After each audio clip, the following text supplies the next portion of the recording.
Well, the weatherman was wrong again today. It's supposed to be 0 mile an hour winds. When I left the house, I heard wind chimes nestling a couple times, but I mean, wind wasn't blowing bad. I walk up on the ridge here, and yeah, hey, look at that. Wind's blowing pretty good for squirrel hunting, but I'm getting out there.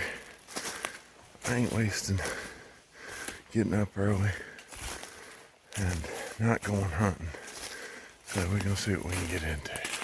Stay tuned.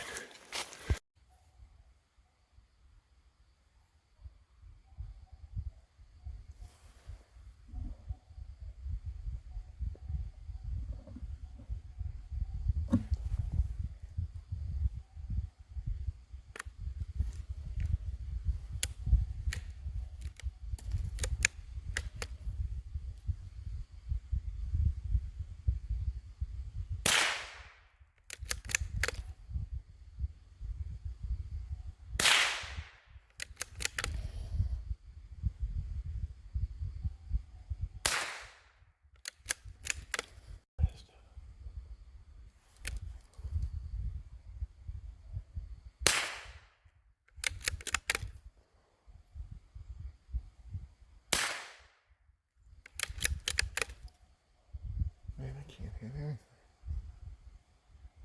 Now that's totally on me. I just missed with bad. There was multiple squirrels in that tree. I think probably 3. I missed every single one of them. I guess I was just rushing. I don't know. I wanted to make sure my gun was shooting right, and I actually found a beer can that somebody had left up here. People pick up your crap. I used it to make sure my gun was actually dialed in right. It is. I mean, it was hitting where I was aiming. I just can't hit a squirrel this morning.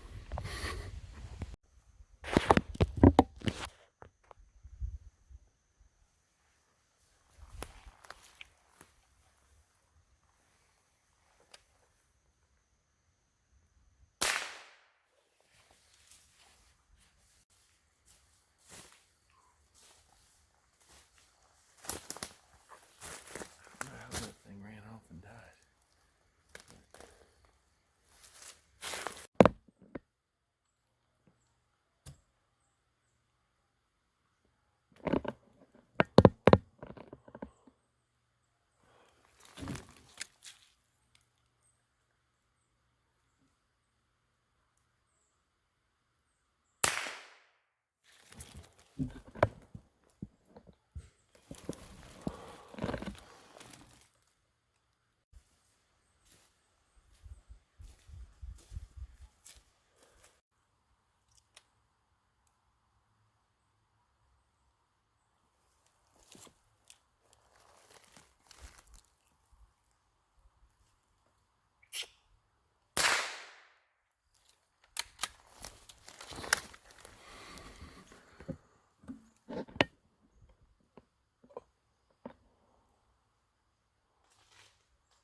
Just had to get that bad juju off of me, son.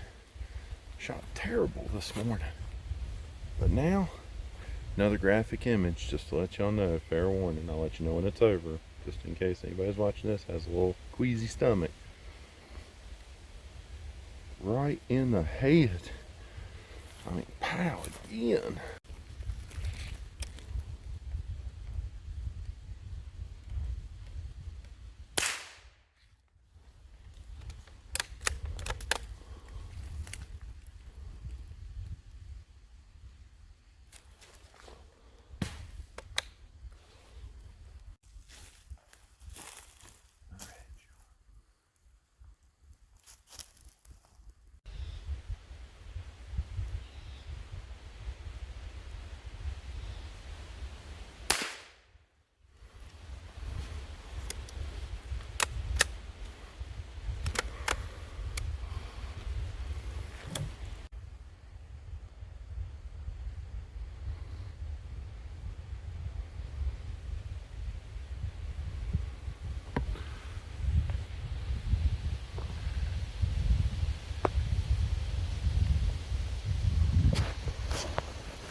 as I was walking back out, I walked up on those turkeys.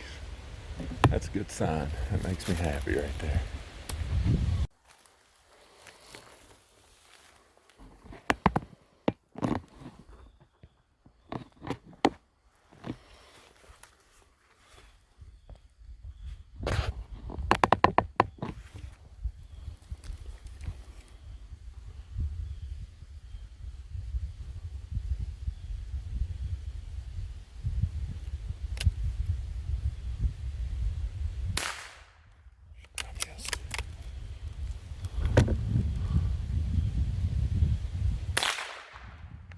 Shot under him.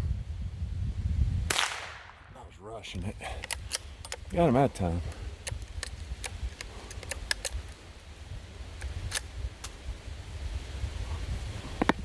Oh man! Dang it, I'm sorry guys. I thought he was in frame. Oh, man. Y'all deserve better than that. Right there's the, I mean that's 6, that's my limit, but I mean, honestly, it wasn't the greatest of mornings for weather-wise. The wind has been constantly going. I've just been, instead of hunting by ears, how I normally do, I've been having to adjust and hunt by sight. So, oh man, daggone it. I know you've heard me say that already. Daggone it. I'm sorry. I was hoping to have that in frame. That would have been a good shot. Like for video for y'all. So I woke up this morning, got all my stuff on, and got outside, was walking up the ridge, and it kept getting windier and windier. And I was like, kept telling myself, I was like, you need to turn back, go to the house, go back to sleep. Guys, I did not. I got up on top of the ridge. I told myself, I said, you came to go hunting. By gosh, you go squirrel hunting. And don't ever give up, because the weather wasn't the best this morning. Mostly any other morning I would have been like, no, this ain't happening. But in the back of my head, I thought, you know what? I don't expect a lot, but maybe I'll have some luck. And look at that. They were out, killed my limit. And so that's just testimony to y'all. Don't ever give up on anything you do, whether it's hunting or fishing. Don't give up. Stay in it. Stay in the fight. And good things will always happen. So let's get back to the kitchen, get these cleaned out, and like I said, get into the kitchen. Okay guys, so we're back here in the kitchen. I'm just gonna keep it really simple, let you know what I did. Don't have to like show you and go through that process. Most of you that are watching this video already know how. But I just skinned my squirrels out, quartered them up, put the pieces in just a little small bowl, put a little bit of sea salt in there, and put some water in there, and just let them soak in salt water for probably anywhere from 1 to 3 days. It makes them it tenderizes them pretty good without having to like hit them or anything like that. And the same concept, it's gonna be just like frying chicken. All I did, took them out of the salt water, patted them off, dried them with a paper towel, got them really dry, and then I cracked 3 eggs. Cracked 3 eggs, whisked them up like you're scrambling eggs, put it over the squirrel, rolled it around. I probably actually let them sit in the egg sit in the squirrel for another day actually, just because it really absorbs into it.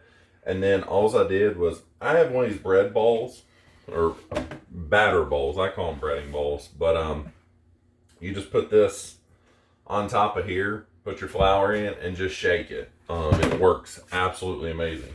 But that's what you come out at the end. I mean, it comes out evenly, no mess or anything like that. Well, a little bit of a mess. Anytime you mess with flour, you're going to have a little bit of a mess. But that's what it's going to look like.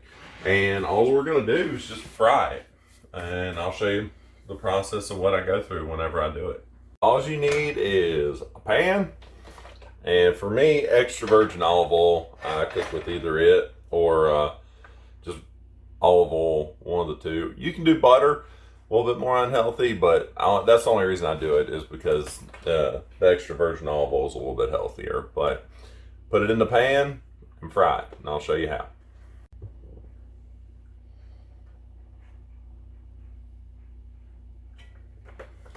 You want a good solid coating on the bottom of the pan, just like that, and just heat it up. So something you never want to do, like with a grease fire, anything like that, don't ever put water on it because you're only going to make it worse. But something I do like to do whenever it comes to frying food is I'll take my hand and I'll put just a little bit of water on it. Sorry, I had an alarm going off. I'll put just a little bit of water on it, and you'll see right here, I flick it in the pan because it's not a lot of water to where it's going to do anything. When it does that, I just break down that water. Woo! As you can see right there. You don't want to put a lot of water in it for grease fires and stuff like that, but you can just flick a little bit of water and it's okay. So now we know our grease, or I say grease, but now we know our oil is hot and ready to go. We are going to add our squirrel.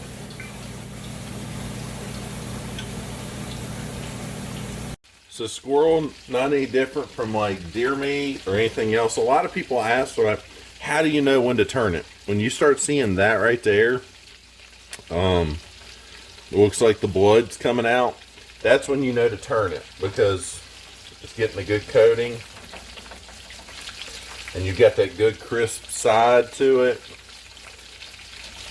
And as you can see, it's turning golden right there. So when it starts bleeding like that, I'm just going to say bleeding. It's not really blood. It's a really fancy word that I don't know how to pronounce that well. So yeah, I'm just going to be completely honest with you. But when you see it turning like that, that's when you know it's time to turn it.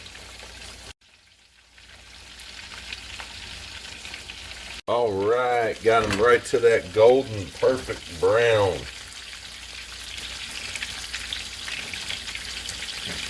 What I like to do is put them in a bowl, just like that. Any kind of bowl will work, plastic, Pyrex.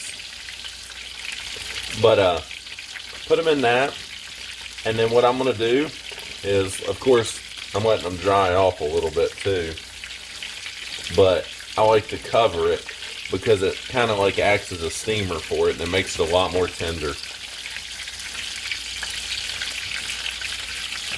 So something I like to do with the rest of my flour that's left over, because I mean you do have a ton of flour that's left over right there. Take a bag, put it on the end right there, and then I just dump it in there.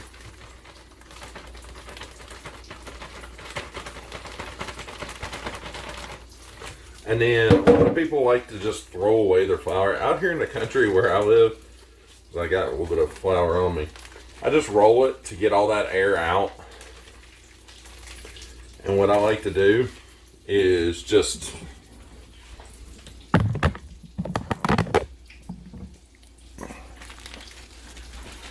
what I like to do, as I was saying, is just take it, literally just put it in the freezer. Because that's gonna, like, putting it in the freezer isn't gonna allow bacteria to grow and you can reuse your flour. I know a lot of people are like, that's kind of weird. But no, like, around here, a lot of people do that. I was grown up, born and raised doing that. And I mean, it won't make you sick, it won't do anything, and you can reuse your flour so you don't have to buy new flour. Alrighty, so moment of truth.